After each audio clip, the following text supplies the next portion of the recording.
Eu estou em crise.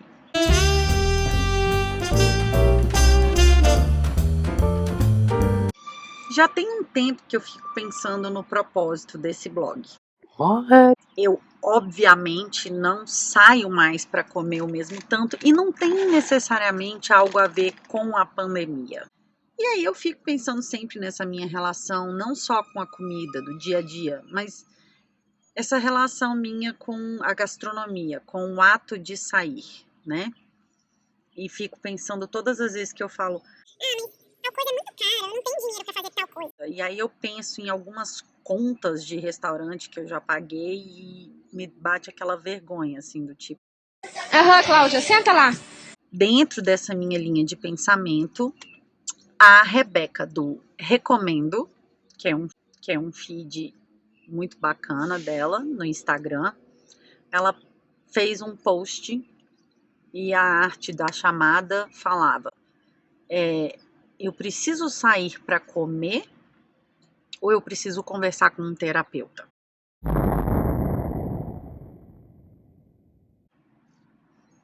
E ela, claro, vai dissecando isso na postagem.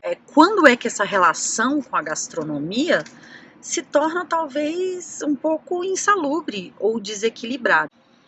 Já casou muito com o que eu estava ponderando e questionando a meu próprio respeito. Aí, no mesmo dia, sincronicidade é uma coisa linda.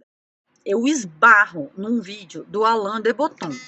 No vídeo, o Alain de Botton, ele estava falando de outra coisa completamente nada a ver. Só que ele tocou num ponto, uma frase que assim, me quebrou as pernas. Ele falando o seguinte: a gente deveria ampliar o conceito da adicção. Adicção que a gente conhece também como vício, né? O consumo compulsivo de algo.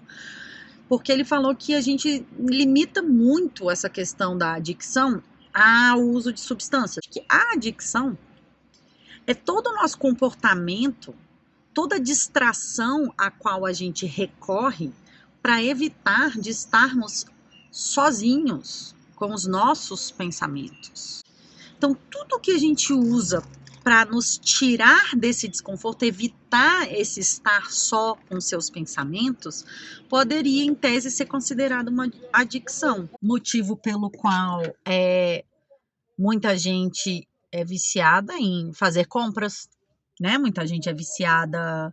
Viajar é muito bom. É muito difícil falar de um vício de viagem como se fosse algo negativo, mas tem gente que está constantemente em certos tipos de fuga, né?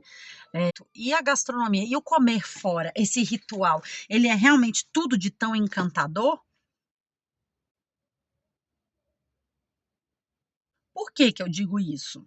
A época mais áurea do meu blog era quando eu era mais de grana, num casamento muito, muito caótico, uma vida muito caótica, muito ruim. Então, assim, era sempre um meio de tentar me conectar com meu marido da época, era sempre um meio de eu não estar em casa, e era sempre uma distração que me protegia de parar e avaliar a minha vida, em estar naquele momento comigo mesma, porque eu acho que eu não ia gostar muito das escolhas que eu estava fazendo. Cara, isso assim me bateu com tanta força. E aí eu fui falar com a autora do post, que é a Rebeca, e a gente estava falando sobre outras questões da grana. Eu já deixei de fazer procedimento dentário porque eu falei assim, é muito caro. Mas se eu parar para pensar quanto eu gastei com comida fora de casa nas últimas 2 décadas, vamos botar assim, porque eu já tô com 40, vamos lá, dos 20 até aos meus 40. Cara, meu Deus do céu. É certeza que eu conseguiria pagar pela construção da minha casa agora, pelo menos uma parte, à vista. Você tá entendendo? Eu estou dizendo que é aquela história, guarda o dinheiro do cafezinho, que daqui a 1 bilhão de anos você vai ter um dinheiro para fazer porra nenhuma de importante. Não, não é isso. É bom viver o agora? É bom viver o agora. Mas quantas dessas experiências foram assim tão memoráveis? Quantas vezes eu comi algo que eu fiquei assim, caralho, que negócio incrível. Tipo, o Nilcoto. Beleza.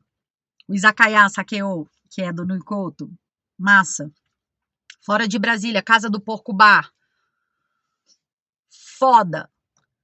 Mas quantas outras vezes eu não gastei aí 200, 250 para experiências que eu não lembro mais. Pesa até mais quando a gente estava na questão do atendimento, né?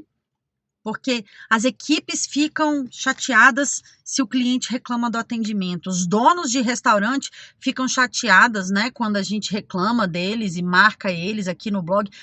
Porra, e quando a gente fica chateado com atendimento porcaria? Quem vem consolar a gente? Porque, e aí foi que matou a pau, essa frase me matou. O dono do restaurante vai para a casa dele, que é a casa própria dele. Ele tem casa própria e eu não. E no país que a gente vive é muito sério eu tirar uma parte do meu dinheiro para dar para um restaurante.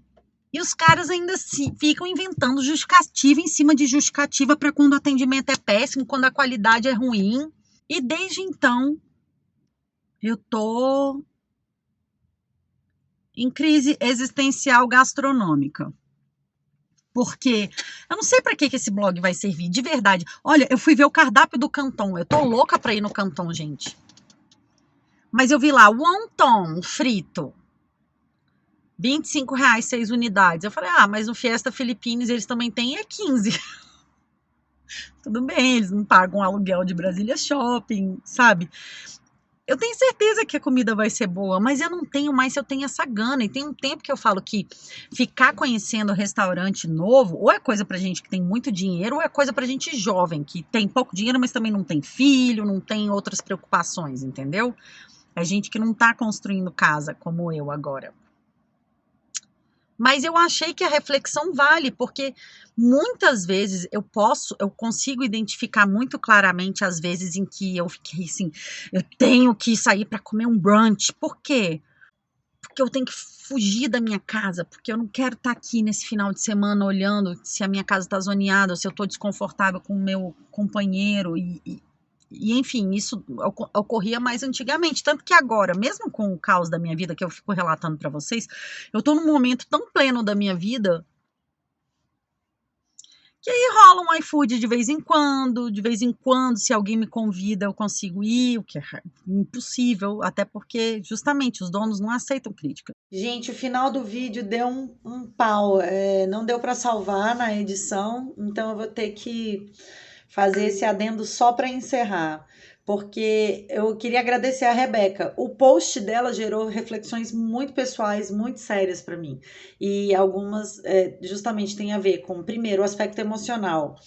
Quantas vezes eu quero comer fora porque, na verdade, só que tô querendo fugir de alguma coisa, quero me distrair ao invés de enfrentar e resolver meus problemas. 2, questão financeira. O dinheiro que a gente gasta não é brincadeira. E aí, muitas dessas experiências são muito fraquinhas, né? Para um dinheiro que depois nos faz falta para conseguir outras coisas na vida. E terceiro, além de tudo, esse dinheiro às vezes não é valorizado pela própria casa, porque os donos não aceitam críticas, a própria equipe fica magoada, mas a gente tá lá dando dinheiro, deixando de fazer as coisas para depois não poder nem avaliar, não poder nem criticar. E aí fica a reflexão, se alguém tiver alguma ideia, alguma solução para o melhor e pior de BSB, porque pelo que eu tô vendo, eu não sei o que vai dar pra gente conversar aqui, porque eu não sei mais se eu vou ficar saindo para restaurante assim. Já não tô, né? Mas, enfim, não é mais minha prioridade. Eu quero uma relação até bem mais saudável e equilibrada com a comida e com o meu dinheiro. Mas obrigada, desculpa o tamanho do vídeo.